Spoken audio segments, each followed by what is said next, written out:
This is the Horse Radio Network. This is episode 86 of Horsemanship Radio, brought to you by Index Fund Advisors, IFA.com. Horsemanship Radio is a part of the family of the Horse Radio Network. And today we have two guests that are willing to step out of their comfort zones and professional lives too, to love horses.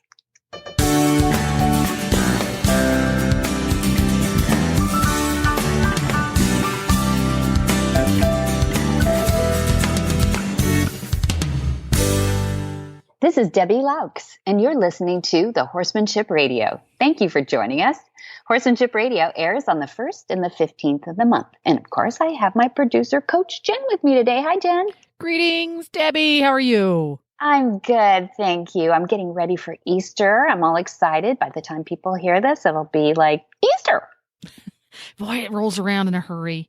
Oh, Yeah. Not fast enough for me. I love Easter. It's, there's just no pressure on Easter. You can catch a bunny, you can eat an egg, you don't have to give gifts, You're right. Hams are easy to cook. You are right. It is the low stress holiday. It is. That's brilliant. I love it. Yeah. Yeah, it's lower stress than Thanksgiving for me. And I love Thanksgiving. So there you go. For you international listeners, you should adopt Thanksgiving too. You should. Okay. Absolutely. Yeah. You're right. It's, a simple meal. Have a little ham. Maybe a little, potato salad or something. It's simple. It's not a complex meal to be traditional. That's right. You get up, get dressed up in your Sunday finest if you like. Maybe have an Easter egg hunt. That's right. You can watch sports on TV if you like, and it's okay. See, there you go. You're supposed to. I think it's like, it's like a rite of spring. Or you could go to a horse thing because there are lots and lots of horse things on Easter weekend, I've noticed these days. Tons. It's like the opening, thing for the horse season, at least in the U.S., right? Because it's our springtime. I know some people are going into the fall right now. I'm sorry. I know it's getting cold and chilly, but you get fireplaces and all those cozy things you haven't had for like months. So, we all have our things. So you've been busy at the shows. So aren't you glad that you got a little break? But our spring is like everybody's out buying stuff and getting their horses all cleaned up and scraping up those sides. Yeah. Shedding. Lots of shedding. Yeah. And right now we have at the farm, the advanced courses going on, and we've got all these rescues and Mustangs and everything around. They're either having babies or they look like they might have some soon. They're all eating on grass and they're all getting, big pot bellies. But we're working with them in the advanced course. It's so fun. It is just adorable to see. These advanced students, of course, they're great horse people. They're already amazing. Most are 20s and 30 somethings, but they've probably been at this for 15 years each, or more. And they're out there in the IFA gentling pen, and they're just having the time of their life. It's like, well, Jamie's out there, but there's several of them out there. Like they're away from home. There's nothing else to think about. Think about if you could go back to high school and. Well, nobody wants to go back to high school. But, if you could go back to where you didn't have all these huge responsibilities and all you had to do was learn and all you had to do was play with horses. Can you imagine that? That's pretty cool. Yeah, that's pretty cool. So for the advanced course, how many horses are being used by the students for the advanced course this time? Gosh, they got 15 or 17 or some. That's a lot of horses. Astronomical numbers in, but I don't know that all of them. I think what we do is we're overly ambitious that way in case there are some, and invariably there are some that are a little sick or a little lame or something. Oh, that one's got a hoof bruise, and we can't touch him yet, so he's not in the course. For him.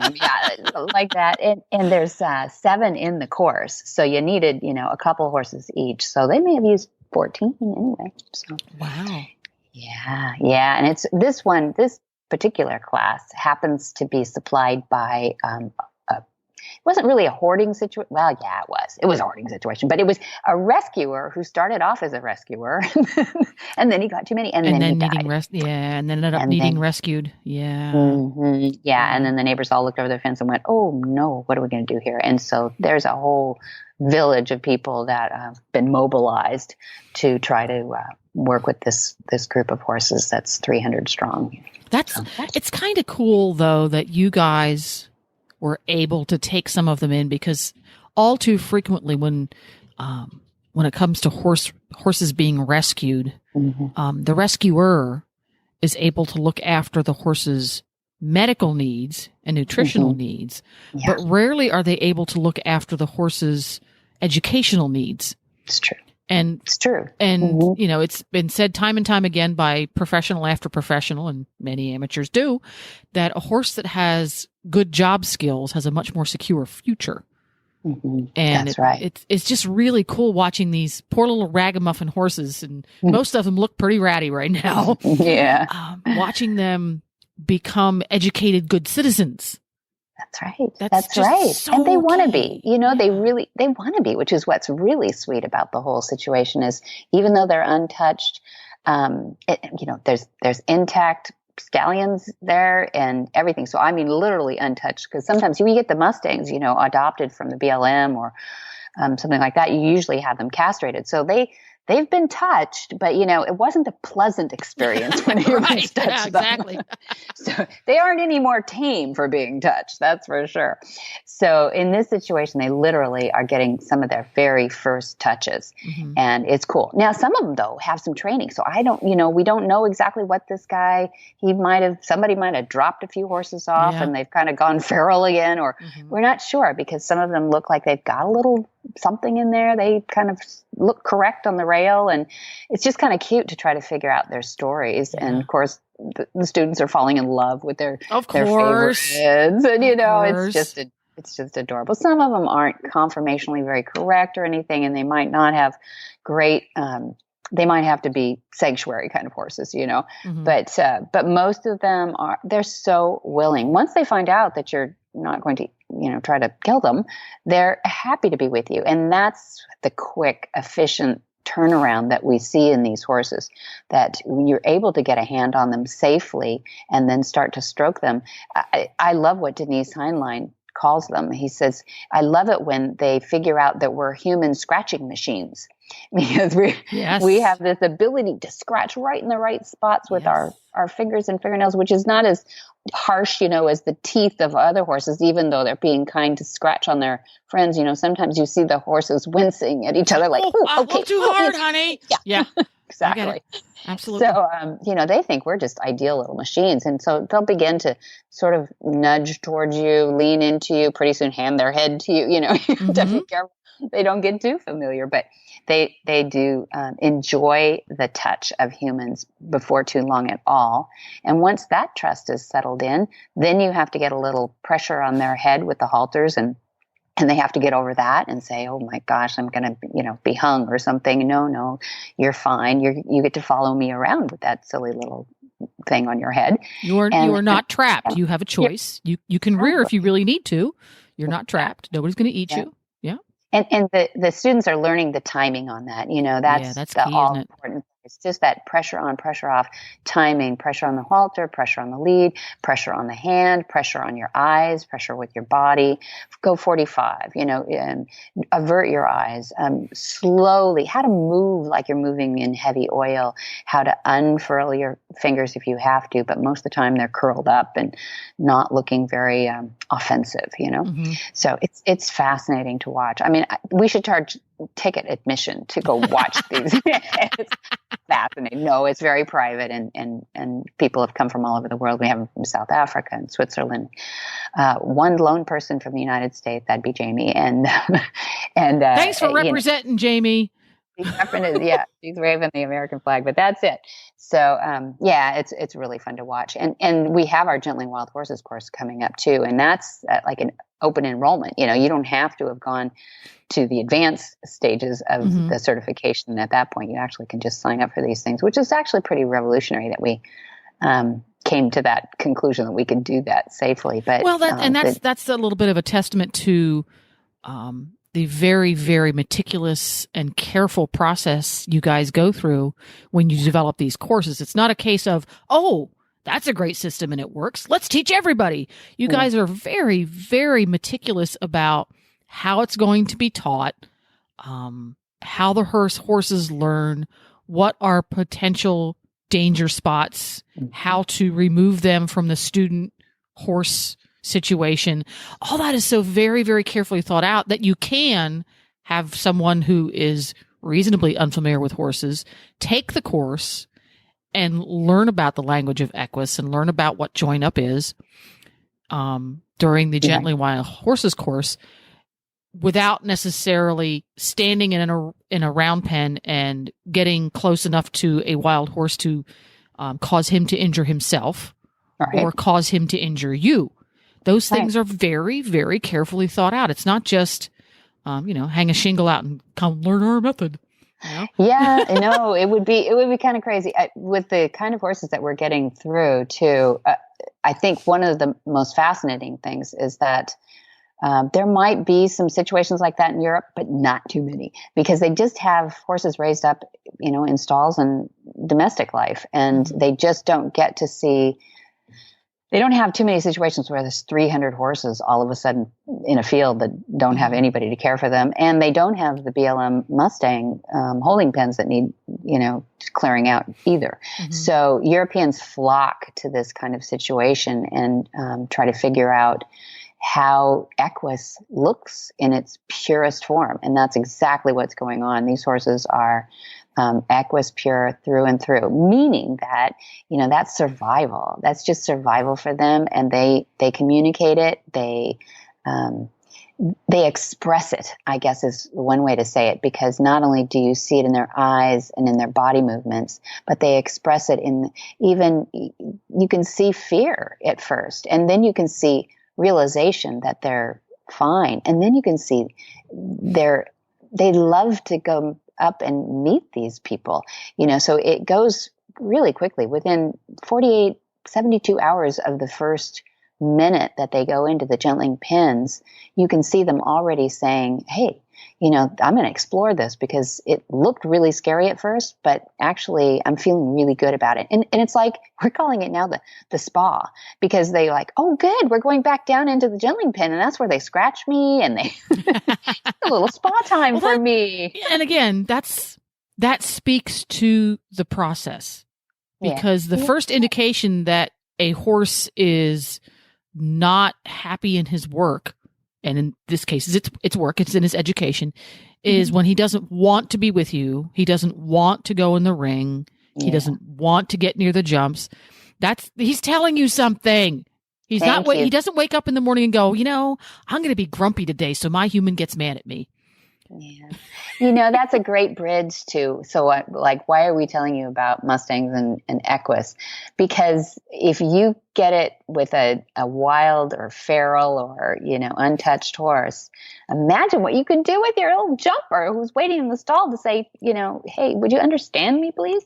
Yeah. And there's so much you can read in your horse, and there's so much they read in you too. It's really cool. I heard this stat that 18 feet, they can literally test your physiology 18 feet away, which means they'll know your adrenaline levels, they'll know what you're breathing, your heart rate, probably cortisol. I don't know how they do it, but it's incredible. It's amazing. They're amazing beasts. Yeah. Well, anyway, that's a nice bridge to our guest today too, because we have Teresa Bippen, who is president of Foch, and it's going to be an amazing story that she has to tell. And then, of course, we've got the extreme, which is Kate Cook, who calls herself an equestrian late bloomer, and she's going to tell us a little bit about how she's in her first schooling shows this month. So.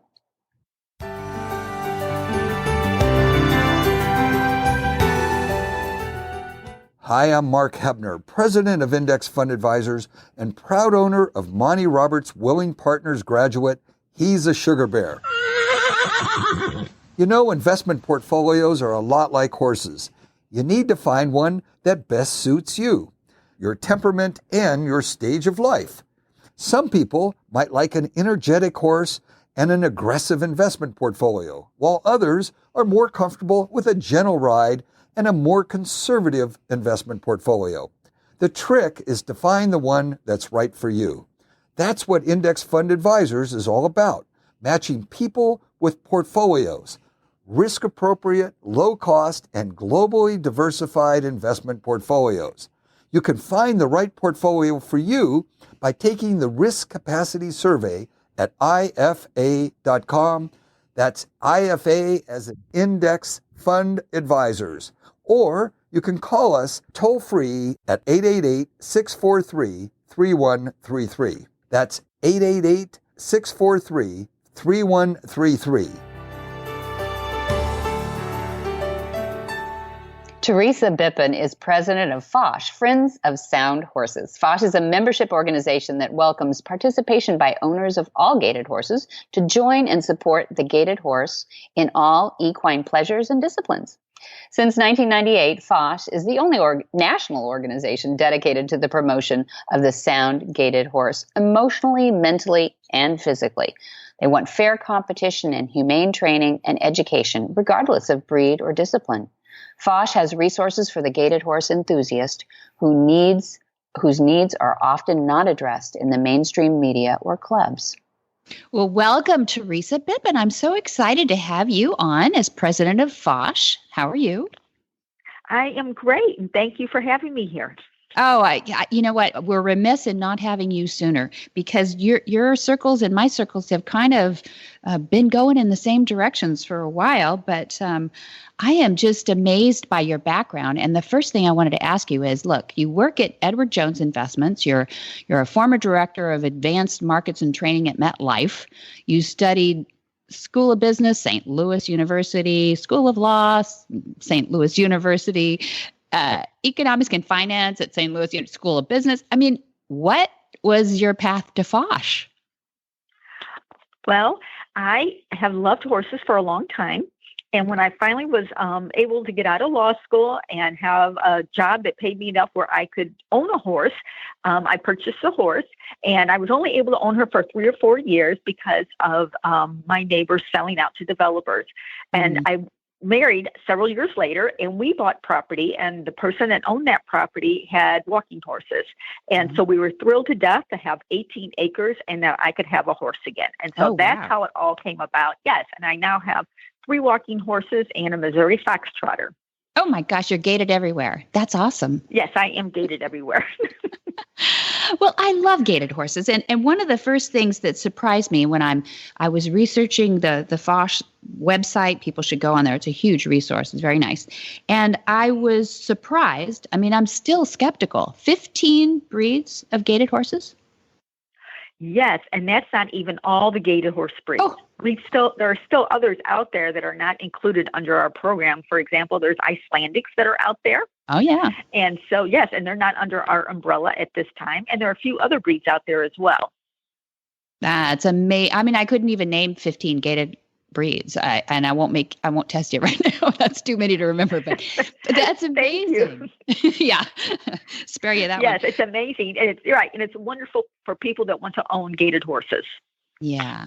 Yeah. Well, what I loved about did you form FOSH, or are you president of it and somebody else started it back in 98? Somebody else started it. Yes. Somebody else started it 16 years ago. And I went on the board about 4 years after that. And so I was on the board in various different roles for all of those years. And then I became president 3 years ago of Friends of Sound Horses. Fantastic. And we should describe FOSH, Friends of Sound Horses, as a nonprofit. And here's my favorite part, that you support the emotionally, mentally, and physical well-being of the gated horse. I love that. Yes, very much so. We believe in everything about the gated horse. Yeah, good. And now we know there are so many of them. I'd like to focus a little bit on the gated sport horse, because it's fun to see what you're doing with the different disciplines that gated horses can now kind of participate in. Here's my big question. I'm seeing disciplines that you're putting, you're allowing, or advocating for, I guess, getting gated horses into jumping, eventing, gymkhana, driving, dressage. I love this, but and I want to get into those a little bit, but here's my question is, how do you get judges over that first jaw-dropping reaction? Or is there an educational process going on for judges to go, what is that? Well, actually, we pride ourselves on our education, and we also make sure that our rule book is really well written and explanatory. In addition, FOSH has a subset group called Independent Judges Association, and we have a couple of dozen judges across the country who are extremely well-versed in gaited horses. Many of them hold licenses with actual individual breeds. Maybe they own a license with the Missouri Foxtrotters and the Peruvians and the Pasafinos. And then for judging Tennessee walking horses, they hold their IJA license with Foch. And so in addition to that, they also have licenses in other disciplines and in what we call the walk-trot horses. So a lot of times they're the ones, if they're asked to judge a horse show, they will judge walk-trot horses, but then they're also familiar with the gaited horses that will be out there in the ring as well. Okay. So you typically don't get that, like they don't even know where to put you kind of judge? Not very often. And with respect to our dressage program, what we're encouraging our gaited horse followers to do is we have tests that were written for gaited horses. And because some gaited horses, as you know, Debbie, are long strided, like Tennessee walking horses, and other gaited horses are short strided, like Pasafinos. Yeah. So we needed to have tests, right, that would accommodate both as compared to a walk trot test. So we have our own tests that we have put together for gaited horses. And so what we do is when someone has a dressage show they want to participate in, they approach the show manager ahead of time with 3 copies of the test to ask if they can participate in the test with their gaited horse, and they provide a copy for the show manager and for the judge. And so that works out really well. Yeah, so they're prepared in advance. And how many show managers do you know that turn down an exhibitor that wants to come and show? Good point. Okay, good point. That was going to be my next question, but you're exactly right. I mean, why say no? But that's wonderful. So you actually have them prepared ahead. They have their own set of rules. Do you ever get or you wouldn't, but does the judge or the event ever get any kind of controversy going, or has it been working smoothly? It has been working quite smoothly, actually. And then in addition to those shows, I don't know if you're familiar with North American Western Dressage, but we have partnered with them. Yes. Okay. And they have virtual shows. And so our Foch judges are the ones judging those tests that are ridden on gaited horses. Gotcha. So that has worked out well for them. Yes. I love the whole rise in the Western dressage. We'll see how it all works out, but I love that it's, in a new developing thing. So rare when we have a new developing discipline like that that's really taken. Well, there's so many dressage riders out there too, so it's pretty interesting for the Western world for sure to incorporate. So, how many kinds of gaited horses have you ridden yourself? I would have to say mine has probably been 3. It's my Tennessee Walkers and my Missouri Foxtrotter, and I did ride a Pasafino at one time. Did you? Okay. Now, this is the horse part that I just was so curious about, because you're so involved, and this is outside of your career. This is probably one of the biggest interests that I see on your Facebook page anyway. And I'm curious about what happens when you get onto a different gaited horse. What's your experience like? What do you think? I guess I'm not sure I understand your question. What do you mean a different gaited horse? Yeah, I mean, you think about the Peruvian Paso, or let's say the Pasafino, which is that tiny little and then you get... yes, I have to confess, that was probably 20 years ago. So it's been a long time since I've been on Pasafino. Yes. So we got to get you on some more gaited horses because I really want to encourage people, if you've never been on any kind of gaited horse, first of all, just get that experience, tick that box, because it is a completely different experience. If you've ever been on anything from thoroughbreds to quarter horses to anything that's a non-gaited breed, and those are really different kinds of feels. But a gaited horse is just, you giggle, I think, when you first get on a new kind of gaited horse. What do you think? Oh my gosh, yes. And it's interesting because they walk so smoothly and so quickly. And I was talking to someone not too long ago, and she said, when I have a first-time horse owner, I usually do not recommend a gaited horse because they just move out so quickly and so smooth and in the glide and everything. And by the same token, it's kind of a shame that she felt like that, because we have found that their disposition, especially with walking horses, is actually really suitable for a first-time horse owner. Totally agree. I totally agree with that. In fact, I think you'd be spoiled. Maybe that'd be the only downside if you get on a gaited horse first, because the other ones feel a little, but the interesting thing is that you've got a really long strided one, Tennessee walking horse, and a Missouri Foxtrotter, which are a little bit more short strided than that. And yes, because my Foxtrotter is only 14.2 and my walking horse is 16 hands. How cute is that together? Yeah. So I was just down in Brazil just a short while ago, and there is a gated breed down there. There's more than one, but they have the Manga Larga Marchador.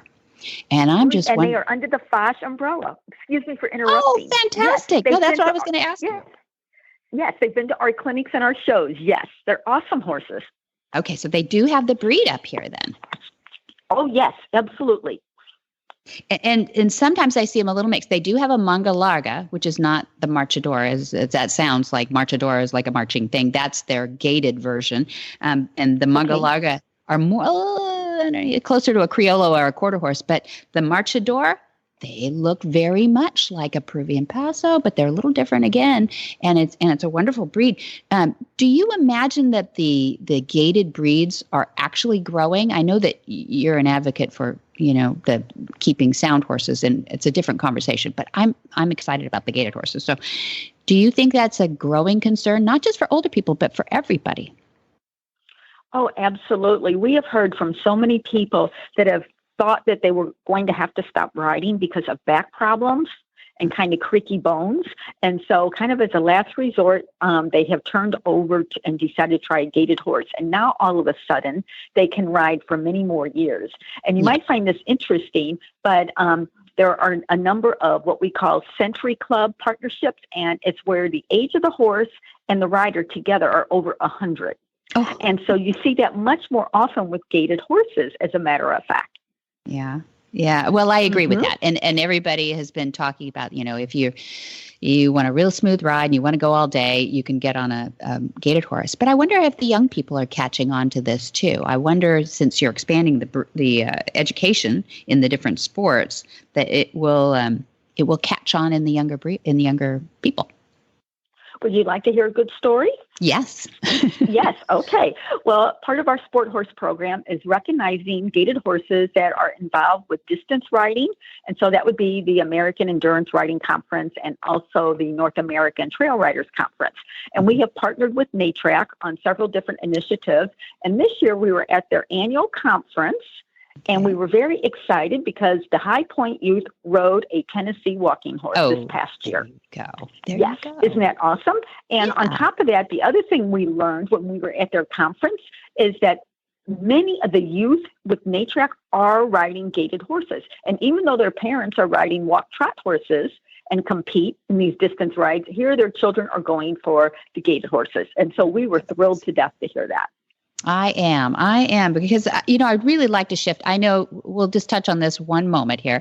The Big Lick, has created a real problem for themselves in these exaggerated gaits and all the soaring and all the negative things that we've been hearing about for years. But I don't want the breed to go away. This is what I always worry about when people get down on the people that cause the problems. A lot of times it actually affects the longevity of the horse breed. And so I'm loving what you do to repurpose that gait into some other beautiful disciplines. So that's a great story. And I'm happy that you're going in that direction. Tell me about gated equine agility. Mm-hmm. Well, yes. Do you know what dog agility is? I do. My mom has a little Aussie that she has a lot of fun now playing with in the agility courses. Yes, I do. But I don't think a lot of people have heard of the equine agility. Okay. Well, we worked with Sue De Laurentiis with respect to this discipline. And so it's not gotten completely off the ground. We've not had a lot of interest, but it works really well for people who are no longer interested in riding their horse, whether because of disability or because of age, or maybe it's a youth. And so, but the premise is the same. The horse is at liberty and they take them through a series of obstacle and agility courses. Okay.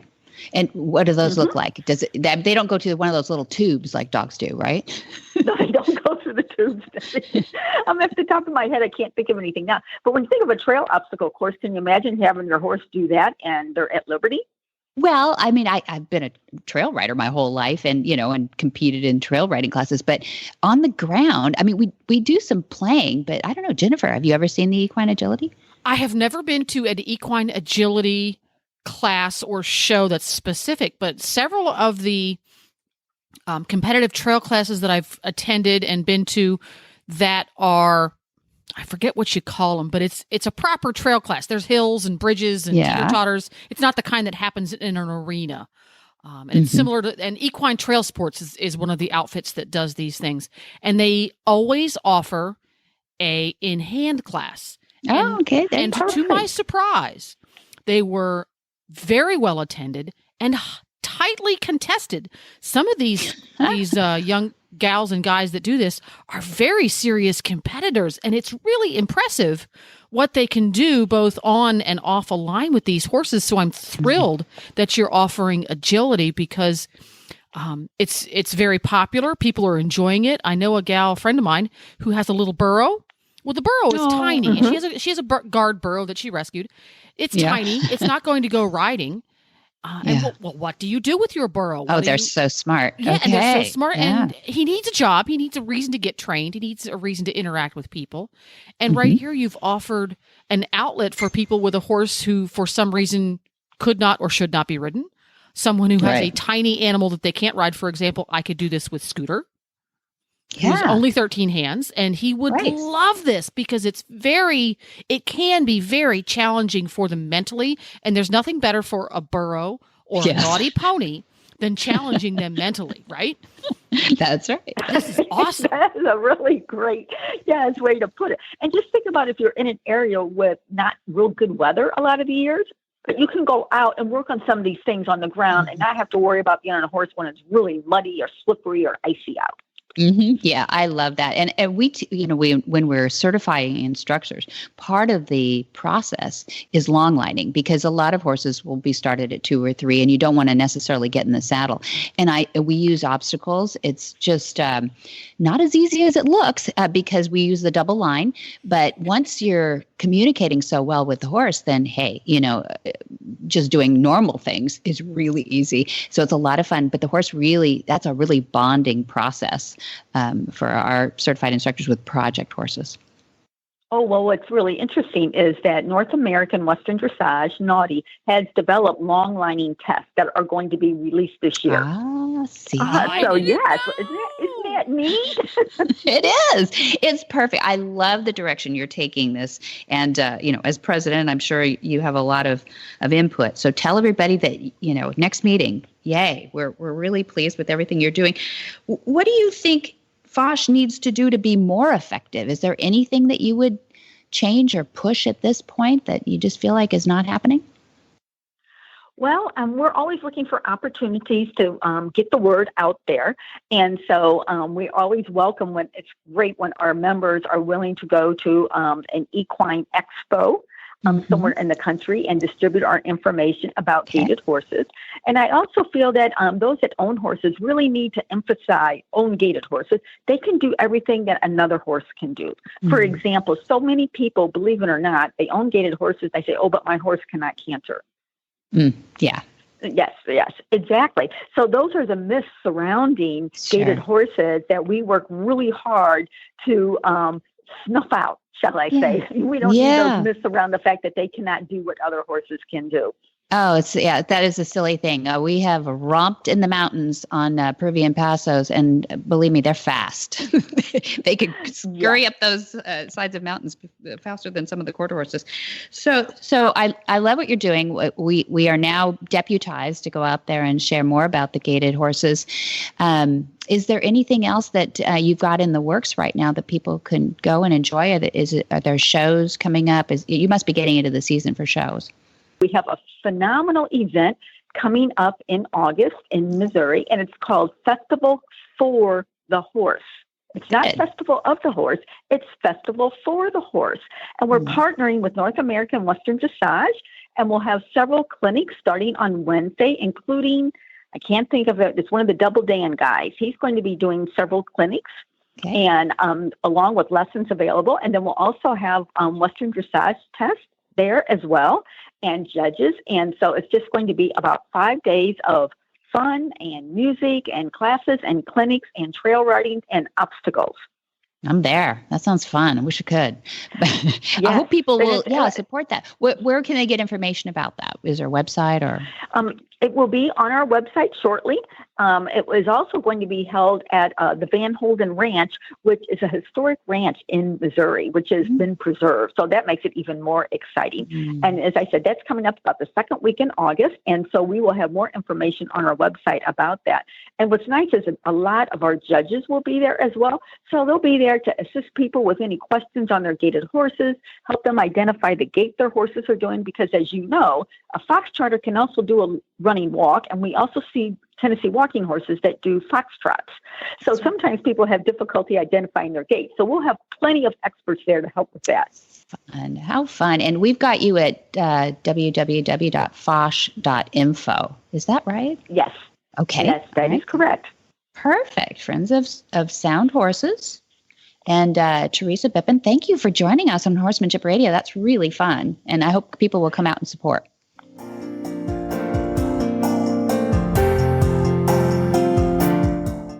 Your horse is your partner in sport, in leisure, and just in life. To keep him at his peak performance and optimal health, a solid nutritional foundation is key. Ideally, horses are able to graze fresh, growing grasses, which most closely mimic their natural diet. But that may not always be possible, and we may need to supply some of those missing ingredients in today's diets and provide more functional foods. One component of a horse's diet that is often underfed are omega-3 fatty acids. While more prevalent in fresh forages, harvested forages are lower in omega-3 fatty acids due to their more advanced maturity. Obviously, grasses and legumes have to grow to a sufficient height in order to be harvested, while foraging patterns of horses show great preference for shorter, less mature plants. That's why modern horsemen and horsewomen trust Omega Horseshine to provide a powerful, bountiful source of omega-3 fatty acids for their equine partners.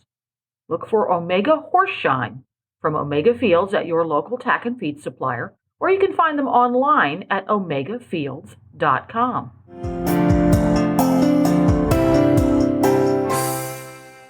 Now based in Springfield, Massachusetts, Kate Cook considered herself an equestrian late bloomer. She had a love of horses since she first started taking lessons when she was like 5 or 6 in the neighbor's backyard. Unfortunately, the backyard was in a suburban subdivision far away from any farm, and the horse was a galvanized metal trash can.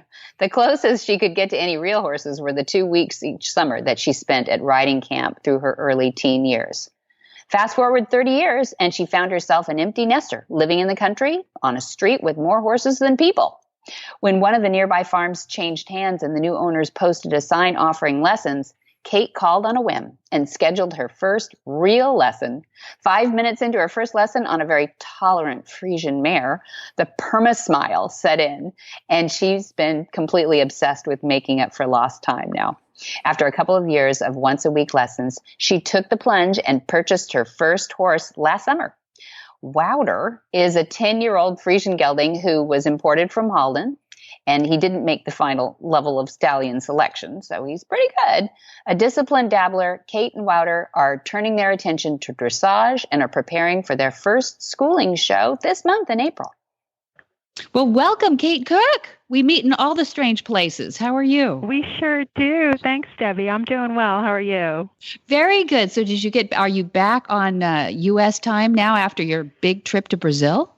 I am. I'm back in the U.S. It wasn't too much of a time change, only a couple hours. But yeah, I'm back on track. Well, it was really fun to meet you down there. Second time we've met. Equine Affair, Massachusetts, the first time. That's right. Yeah. And so I think you're stalking me. I'm pretty convinced. No. And then I saw on your Facebook page that you've also gone to Newport, Rhode Island. And did you get to see Helena B down there? Up there? I have never actually met Helena, although we've had several phone conversations, and she actually did some work with the barn I ride at. So we've had some outside conversations as well. Yeah, I'm just getting a little worried here. Newport, Rhode Island, Jacare, Brazil, and then now we're here at Equine Affair, Massachusetts. But no, we're really good to talk to you, and I'm I'm really excited about getting your perspective on Brazil because I'm fresh off that trip. You're fresh off that trip, and you're an equestrian late bloomer. You described yourself, and That's right. Yeah, right. And getting into horses, you've got a beautiful Friesian, am I right, gelding that you I do. imported. Yeah, tell us a little bit about your horsey background. Well, as you said, I had, I rode a little bit. I dabbled just a bit when I was a child. Always wanted to be around horses, but just didn't quite have the opportunity. And then a few years ago, just on a whim, completely out of the blue, connected with one of the barns right down the street from where I was living and started taking lessons once a week. And I think I was hooked about 5 minutes into my first lesson. Completely obsessed and hooked. I love that. Was just waiting for you to catch up with it, huh? Yeah. So you are riding in the discipline of dressage right now. And where are you in that arc? Are you still pretty new? Oh, yes. Yes, we are extremely new. In fact, we'll be doing our first training tests the end of April. Oh, perfect. A little schooling show you've got coming up. Is it close by? It's actually at Mount Holyoke College, which is my alma mater, so it'll be like going home a little bit. Oh, that's good. First time for Wouter there. Are you going to do any dry runs? Are you going to throw him in the trailer and take him out there, or is that where he normally... Well, Before Wouter came to me last summer, he was a bit of a show horse, so he's far more experienced than I am. Okay, so he's going to put you on the trailer. That's right. He's going to test me out. I love Friesians, and actually, it's my dad's Bonnie Roberts, one of his favorite breeds, just because they're so gorgeous and they're so sweet, and they come from, aren't they a pulling background? Didn't they pull the carriages in Holland and probably Europe, all over Europe? Yeah, beautiful breed and big and nicely suited for dressage. Beautiful ride. Mm-hmm.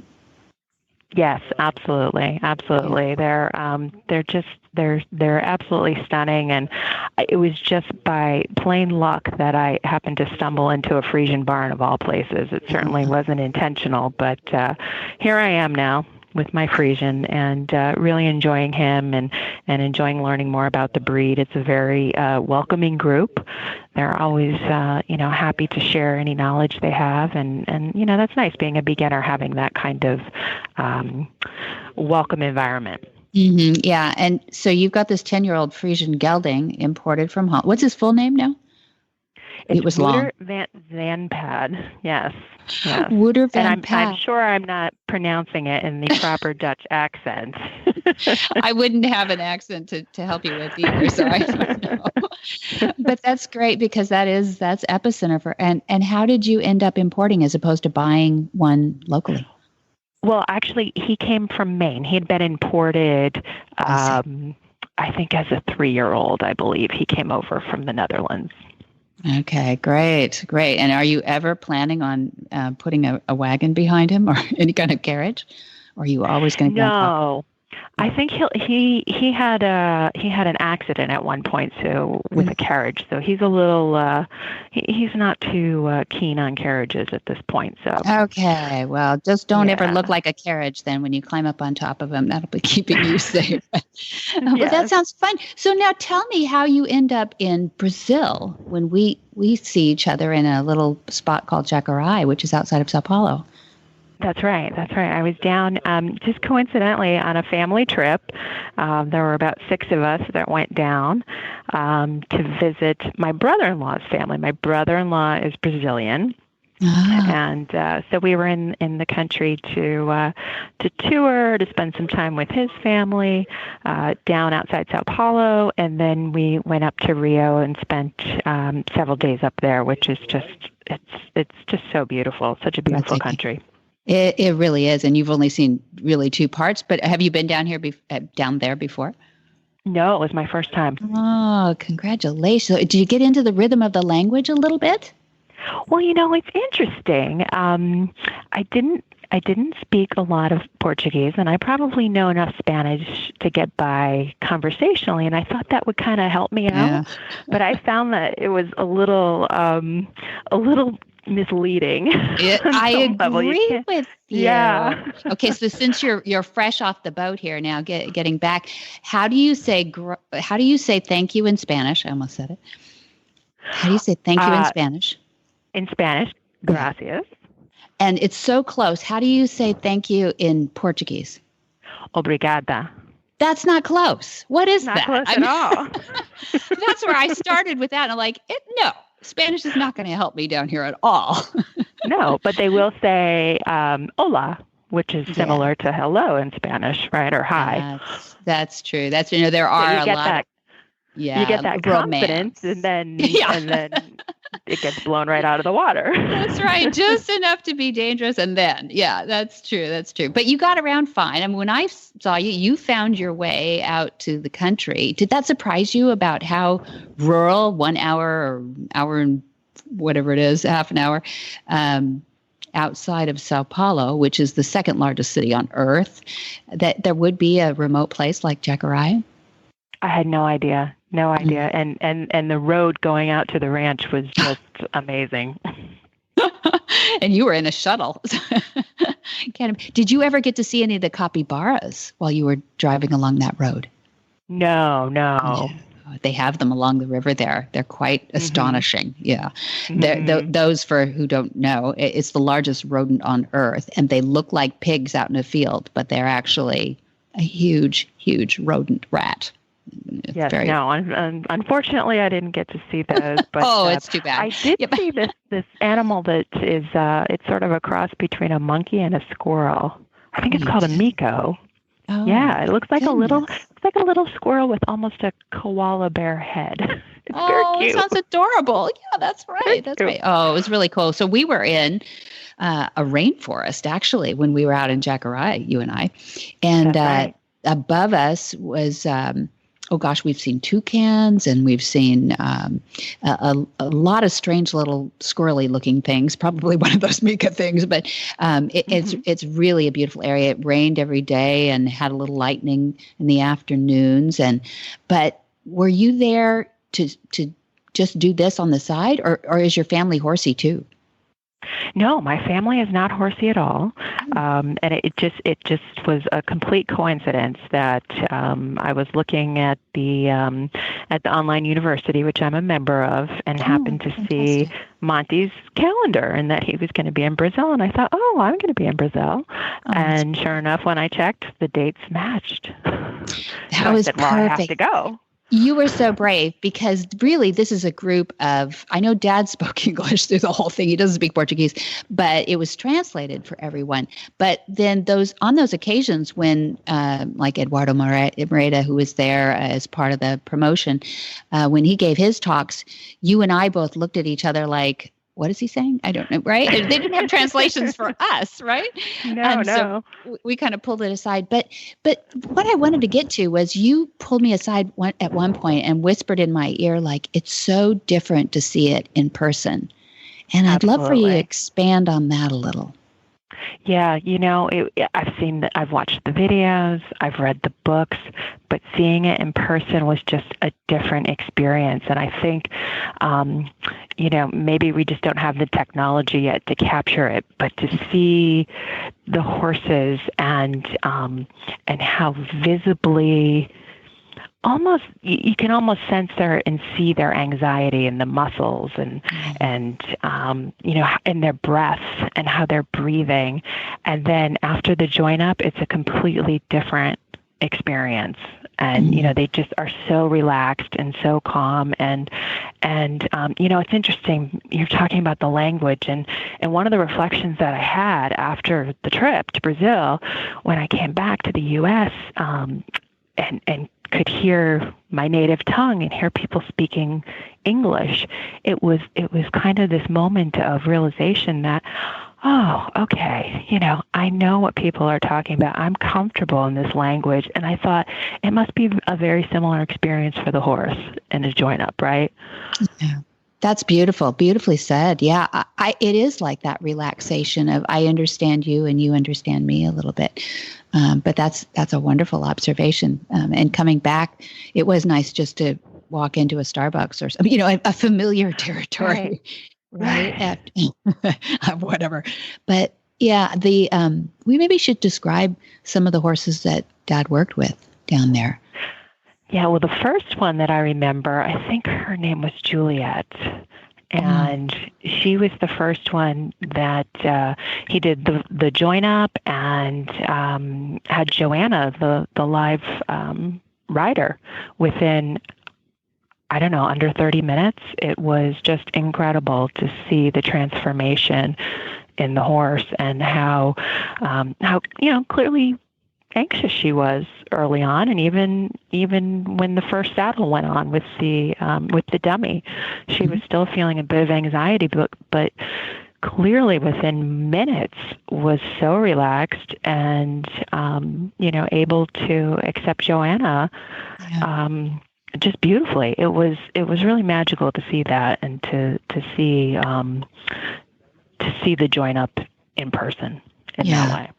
And so we should say that Juliet had never had a saddle and bridle on. She was halter started, and she probably 3 years old, 4 years old, maybe something like that, right out of the fields. And the dummy was not Joanna. We have our doll. It's the brand, but it's a dummy rider. Mm-hmm. And so Dad put her up, or put our doll up first. And I think, didn't Juliet? She took a few little leaps, I think, as I recall. She sure did with the dummy. Yeah, she did. She was not completely convinced at that point. It was a new one for her, and it wasn't the cinching. It was really the movement by the arm. And you never know when he does that first cinching up. Is it going to be that girth that sets them off? That feeling of a girth the first time, or is it going to be the weight? But the Ardell doesn't weigh much, but still anything above their back, that's pretty unnatural for them. But I think one of the most amazing things that I never quite get over is how quickly, if they buck with the Ardell, which not all of them do even, but if they do, how quickly they don't with an actual living rider. Like Joanna got up there and just went quiet, and then she went quiet. So Absolutely. I think there's something, I don't know if they acclimate that quickly or if they understand that that's a living being. And I give them some credit for knowing that they're protecting something up on their back at this point, that it's not going to hurt them. They lived through the first experience 5 minutes ago. But right. What do you think? I mean, I saw their demeanor change each horse that he started.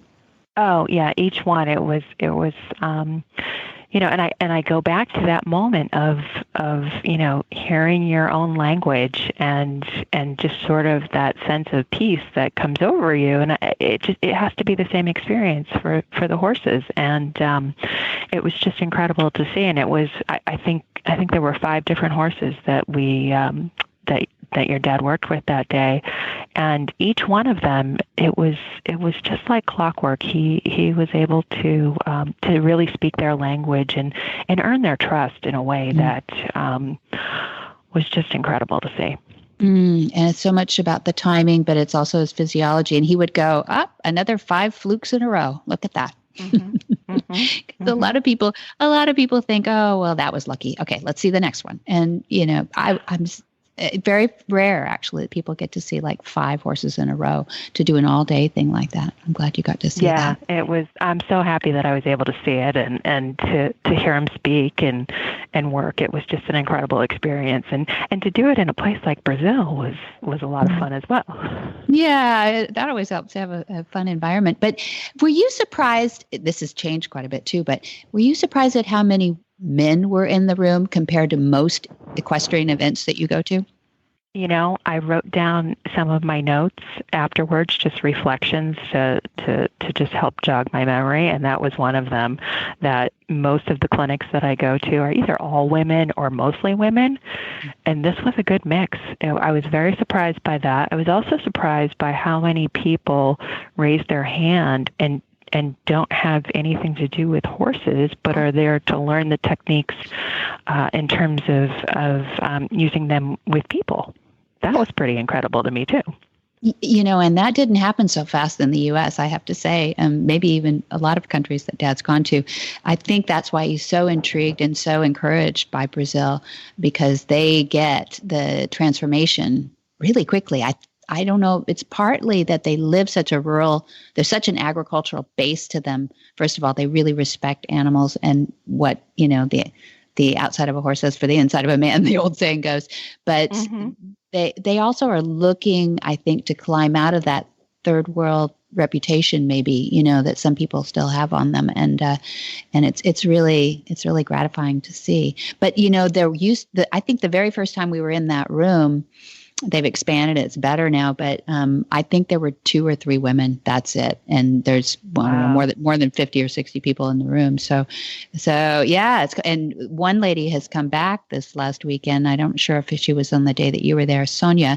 She's a veterinarian. She's got all this education, and she said something really profound to me the first time I met her. And now she's gone on to help our one certified instructor, Miguel Lupiano, in Brasilia. With the kids. So she's gone into the human-to-human aspect of it. Being a veterinarian, though, she's making that transition to people. But she said to me, don't tell anybody, but the men down here don't think the women can handle it because they're not strong enough. And what I love about these concepts is you don't have to be, because you're not arm wrestling with the horse, Exactly. It's not a physical experience. It's more of a mental, emotional experience. Yeah, just like you said, it's the language. So, Right. Learning the language. So does it make you want to learn the language a little bit better? It does. Absolutely. Absolutely. And, one other thing I just wanted to share, there was a gentleman that I had lunch with who spoke a little English, so we were able to communicate a bit. And he is a veterinarian surgeon down in Sao Paulo. And he was there. He works with dogs and cats, small animals. He doesn't work with large animals. But he was there because he wanted to learn some of these techniques so that he can deal better with the owners of the animals that he treats. Wow. That's a new one for me, Kate. Thank you. Yeah. Wow. I wanted to make sure I shared that with you. I thought that was pretty incredible. Yeah, because ultimately Dad always says, the horses are fine. We got to work on the people.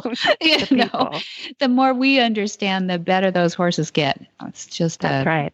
Yeah. And I think I walk away with it from the experience with enough confidence to give it a try myself. And unfortunately, when I came home up in the Northeast, we had about 20 inches of fresh snow in our round pen. But well, you have one this weekend. Yes. So hopefully by this weekend, it'll be melted enough that I can get Mr. Wooter out there, and we're going to give it a shot. Oh, well, make a little video with somebody. Grab your phone or something. I would love to see Wooter's first join up. And don't worry about it.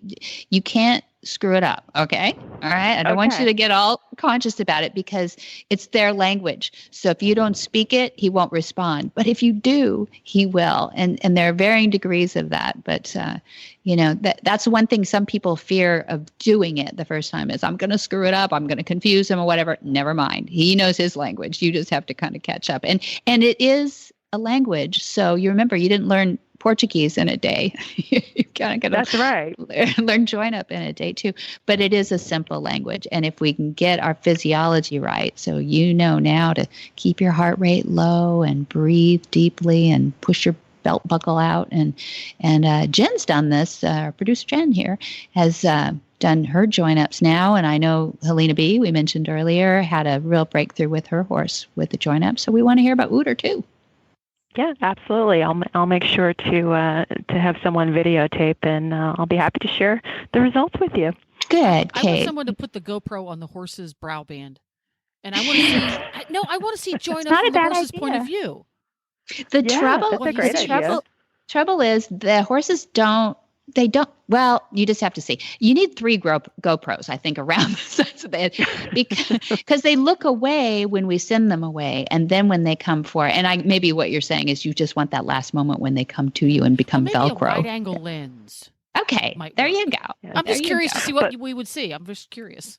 I think you're right. No, I think we're working on VR, by the way. Don't tell anybody, but working on some VR. Ooh. Yeah, because I really do think that's a little bit about what Kate is addressing is you really need to learn it. You need to feel as if you're in it. And some people won't take that first step until they experience that a little bit. And I think if we had a little VR down in there, as if you're from Monty's perspective and or the horses, we're working on it. Cool. Looking in the eye means go away. So it's a bit of a challenge to get the lens perspective, but we're working on it. So, well, thanks, Kate. Thanks for sharing. I'm glad you're back safe and you had a good time. And the Ipanema beach looked awesome, and Rio looked awesome, and Sugarloaf and all those. Did you have fun over there? You didn't drink too much or anything? No.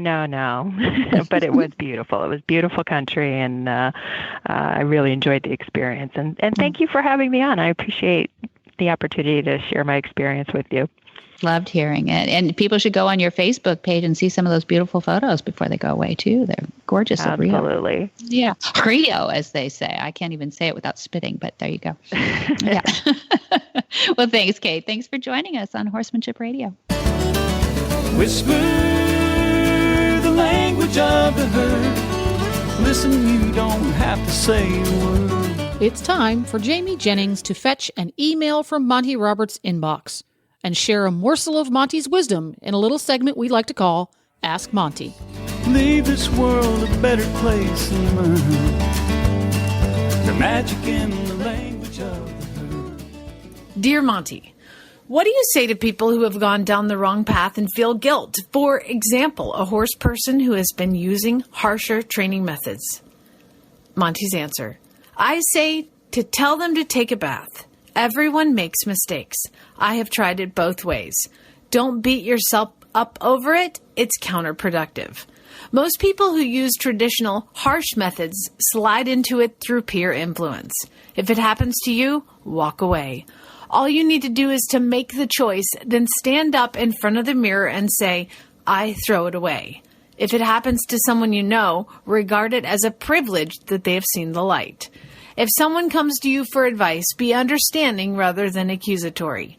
Remember that it takes a good deal of courage to acknowledge the use of violence. One should regard a request such as this an expression of confidence in one's ability to counsel against the use of violence. I recommend that one takes this responsibility seriously and responds with compassion. I regard it as an honor to assist those who wish to seek a better way. I fully realize that we cannot change the world overnight, but that the people that we help are likely to become spokesmen for violence-free training. For more of these insights into good horsemanship, go to www.montyroberts.com and click on the orange banner that says Get Free Horse Tips. Hi, I'm Monty Roberts, and I'm dedicated to training horses without pain. You can learn to do it too on my Equus Online University. Western, English, the beginner, or the advanced rider. It doesn't matter. You can connect with other students online too, on our forum, and there's a new lesson every week. It's a lifetime of learning for you on my Equus Online University at montyroberts.com. What in the wide, wide world of sports is going on here?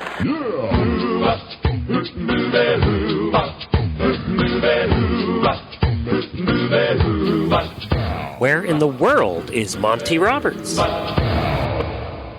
Monty is looking forward to meeting some new friends, two-legged and four-legged, in April 20th. Coming up is the Monty Roberts Germany Tour in Dorsten, Germany, and then April 22, he'll be in Alsfeld, Germany, and he will finish up his European Tour April 30th in Hungary, Monty Roberts' Hungary demonstration in Kaspovar. And then he'll jump back to California, where May 13th, we have a night of inspiration with Monty and Pat in California. That's a lot of fun. And July 10 through 21 is our Gentling Wild Horses courses. Yep, that's what we just was telling you about. And July 31 to August 4 is the Monty Special Training, which is a once-a-year happening. And so for all of this, see more at montyroberts.com, or to call Adam Bates at our office. It's 805-688-6288. Woohoo! Give him a holler. Lots of really cool stuff going on all over the world. That's right. And for details about today's show, you can go to horsemanship.com, where you'll find links and photos and more information about today's guests. And we love your feedback. It helps us make this show better. You can follow Monty and the Horsemanship Radio Show on Facebook. Just search Monty Roberts. And if you're one of those people who lives your life 150 characters or less at a time, you can follow Monty on Twitter. His handle is Monty_Roberts.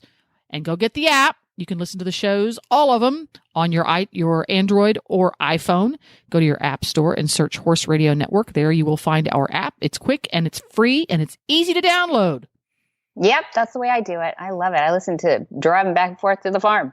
So many thanks to our sponsors, too. IFA.com, Omega Fields, and Monty's Equus Online University. Be sure to visit all the other great shows, too, on Horse Radio Network at www.horseradionetwork.com. Until next time, have many happy horse hours.